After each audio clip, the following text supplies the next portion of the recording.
You are 17 years old, and your back already hurts every morning when you wake up. Your hands are covered in blisters that never heal. Your knees throb constantly. You cough throughout the night, bringing up black mucus that stains the rag you keep beside your bed. Your shoulders are permanently hunched forward from years of bending in cramped spaces. You look in a cracked mirror and see someone who could be 40, but you are not even 20 yet. Your body is breaking down faster than you can understand. Your fingers are starting to curl inward, the joints swollen and stiff. You cannot straighten your spine without sharp pain shooting down your legs. And you know, without anyone telling you, that you will not make it to 30. Not in one piece. Maybe not at all. This is not a disease. This is not bad luck. This is your job, and every single day you go back to it, your body deteriorates a little more. This was the reality in industrial Britain and in America throughout the 18 and early 1900s, a time when factories, mines, and mills operated without safety regulations, labor laws, or any concern for worker health. The Industrial Revolution demanded endless labor. Machines needed operators, coal needed miners, textiles needed weavers. And the people who did this work were seen as replaceable parts in a system designed to maximize profit. One of the most physically destructive jobs was match factory work, specifically for the workers who handled white phosphorus. Match production exploded during this period because matches were cheap, convenient, and in constant demand. But the chemical used to make them ignite easily, white phosphorus, was lethally toxic. Workers, many of them teenagers and young adults, spent 12 to 16 hours a day in poorly ventilated factories dipping wooden sticks into phosphorus paste. The fumes destroyed their bodies from the inside out. Bones deteriorated, jaws rotted, teeth fell out, and by the time most workers reached their mid-20s, they were crippled, disfigured, or dead. His name was Joseph. He was 14 years old when he started working in a match factory. He had grown up in a cramped tenement in East London with his mother and 4 younger siblings. His father had died in a factory accident 2 years earlier, and the family had no income. Joseph's mother worked as a washerwoman, but the pay was barely enough to cover rent. When Joseph turned 14, he was expected to contribute. A match factory near their neighborhood was hiring. The pay was low, but it was steady, and they hired boys his age. Joseph applied and was hired immediately. The factory manager barely looked at him. He just told Joseph to report at 6 in the morning. Joseph had no idea what the work involved. He just knew his family needed the money. He started the next day. The factory floor was a long, dim room filled with rows of wooden tables. The air smelled sharp and chemical, burning Joseph's nose and throat immediately.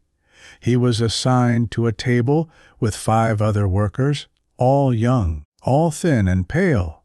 An older worker, maybe 19 or 20, showed Joseph the process. Take a bundle of wooden sticks. Dip the tips into a pot of thick white paste. Place them on a drying rack.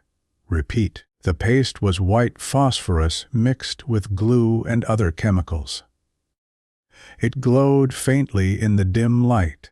The older worker told Joseph not to touch it with his bare hands, if he could avoid it, but there were no gloves provided.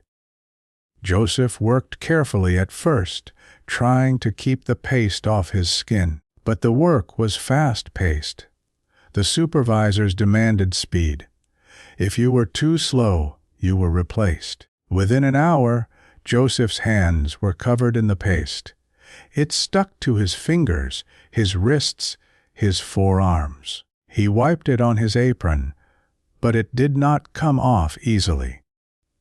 The fumes from the phosphorus filled the room. There was no ventilation, no windows that opened, just a closed space where dozens of workers breathed toxic air for 12 hours straight. Joseph's hands started to burn by the end of the first day. The skin where the paste had touched was red and blistered. He washed them in cold water when he got home. But the burning did not stop. His mother looked at his hands and her face fell. She knew what working in a match factory meant. She had heard the stories. But they had no choice. Joseph went back the next day, and the day after that. The burning became constant. The blisters opened and oozed. New blisters formed on top of old ones. His hands became a mass of raw, infected skin. But he kept working because stopping meant his family would starve. Within weeks, Joseph noticed other changes. His gums bled when he ate. His teeth started to ache. He developed a cough that never went away, and he felt tired all the time, a deep exhaustion that sleep did not fix.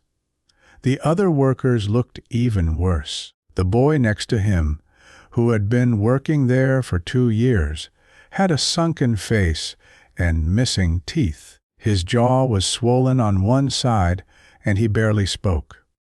Another worker, a girl maybe 16, had a limp. She told Joseph her hip had started hurting 6 months ago, and now she could barely walk. The older worker, who had trained Joseph, had hands that were permanently stained yellow from the phosphorus. His fingers were curled into claws, unable to straighten.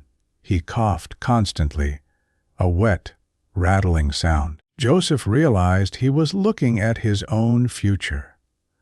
These workers had started just like him, healthy and desperate, and the job had destroyed them. Joseph stopped being able to hide the damage. His teeth started falling out, first one, then another. His gums turned black and receded, exposing the roots. The pain was constant and unbearable. He could barely eat. His mother tried to find a dentist, but they had no money, and most dentists refused to treat match factory workers because the condition was contagious through contact with the phosphorus residue. Joseph's jaw started to swell.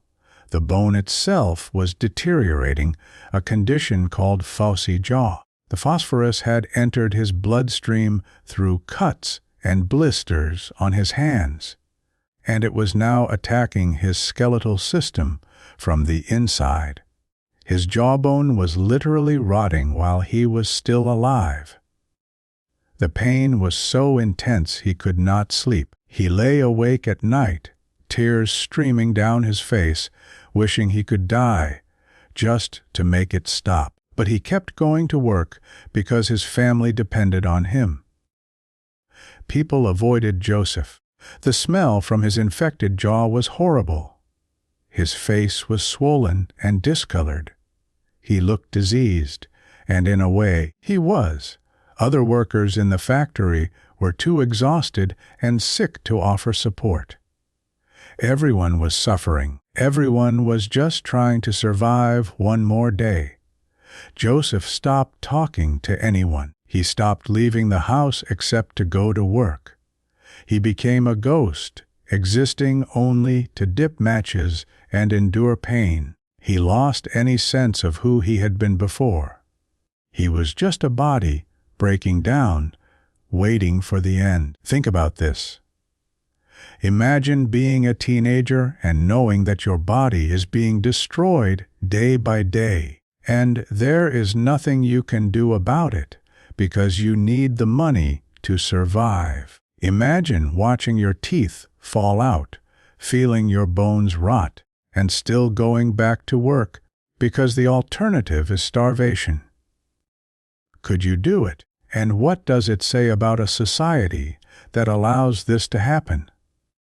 The physical dangers were extreme and inevitable. Fosse jaw was the most horrifying, but it was not the only risk. Workers developed severe respiratory problems from breathing phosphorus fumes. Tuberculosis spread rapidly in the crowded, poorly ventilated factories. Burns from the phosphorus paste were common. The chemical could ignite spontaneously, causing fires that swept through the factory. Joseph witnessed a fire one day when a batch of matches ignited on a drying rack. The flames spread instantly. Workers screamed and ran for the exits. 3 people were trapped and burned to death. The factory closed for 2 days to clear the damage, then reopened. No safety changes were made. The same conditions continued. Joseph went back to work, stepping over scorch marks on the floor, and kept dipping matches. One girl Joseph worked with, maybe 15 years old, collapsed at her table one afternoon. She just stopped moving and fell forward, her face landing in the phosphorus paste. Other workers pulled her back, but she was unconscious. They carried her outside, and she died an hour later. The factory supervisor said it was a heart problem, but everyone knew the truth. The phosphorus had poisoned her system completely. Her body had just given up. The factory hired a replacement the next day. The girl's family never received compensation. She was just another casualty, and the work continued without pause. But here is what most people do not realize. Factory owners knew how dangerous white phosphorus was. Reports and studies from doctors documented the health effects as early as the mid-1800s. But white phosphorus was cheap and effective, and alternatives were more expensive. So owners chose profit over safety. They lobbied against regulations. They denied the connection between the chemical and worker illness. And they kept hiring desperate people, mostly children and teenagers, because they worked for lower wages and were easier to control. Joseph and thousands like him were being knowingly sacrificed so that factory owners could maximize their profits. It was not ignorance. It was a calculated decision that human lives were worth less than money. Now think about this. Right now, in this moment, you probably have products in your home made by people working in dangerous conditions in other countries. Clothes made in factories with locked exits. Electronics assembled by workers exposed to toxic chemicals. Does that make you uncomfortable? Or is it easier to just not think about it? Most match factory workers did not make it past their mid-20s in any functional capacity. Their bodies broke down completely. Joseph lasted 4 years. By the time he was 18, he could barely walk. His jaw had deteriorated so badly that part of the bone had died and was protruding through his cheek. The infection spread. He developed a fever that would not break. His mother finally took him to a charity hospital. The doctor took one look at Joseph and said the only option was to remove the dead bone. There was no anesthesia available for charity patients. Joseph was held down by 3 men while the doctor cut into his face and pulled out chunks of rotted jawbone. Joseph screamed until he passed out. He woke hours later, his face wrapped in bandages, the pain worse than anything he had experienced before. Joseph never returned to the factory. He could not. He was too weak, too damaged. He spent the next 2 years lying in bed, slowly dying. The infection never fully cleared. His body, poisoned by years of phosphorus exposure, could not heal. His mother cared for him as best she could. But there was nothing she could do. Joseph died 2 months before his 20th birthday. He weighed less than 90 pounds. His face was destroyed. His body was a collection of broken, rotted parts. He was buried in a pauper's grave with no marker. His younger brother, desperate for income, started working at the same match factory the following week. Society needed cheap matches. Factories produced millions of them daily. Those matches lit stoves, candles, lamps, and cigarettes. They were in every home, every business, every street corner. And they were made by children and teenagers whose bodies were destroyed in the process. Joseph made matches so people could have light and fire conveniently. He gave his health, his face, his life so the system could function smoothly and profitably. And society did not care. Factory owners became wealthy. Consumers bought matches without thinking about how they were made, and workers like Joseph died in agony, forgotten and erased. There were thousands of them. Most never made it to 30. Their bodies were used up and discarded, and the factories just hired more. The job eventually ended. White phosphorus was banned in most countries by the early 1900s after decades of advocacy by labor activists and doctors. Safer alternatives were found. Match production became less deadly, but that change came too late for Joseph and the thousands who died before regulations were passed. They suffered so that future workers would not have to. But they received no recognition, no compensation, no acknowledgement of what was done to them. Joseph is gone now. The factory where he worked has been torn down. The matches he made have long since burned out. But the principle remains. When profit matters more than people, workers die. When safety is expensive and lives are cheap, bodies are destroyed. Joseph was 18 years old when his jaw rotted out of his face. He was 19 when he died, and he was just one of thousands. If you think match factory work was the worst job for your body, there were others. Jobs that crippled you faster, jobs that killed you younger, jobs that broke bones, destroyed lungs, and left nothing behind but mass graves full of workers who never reached 30.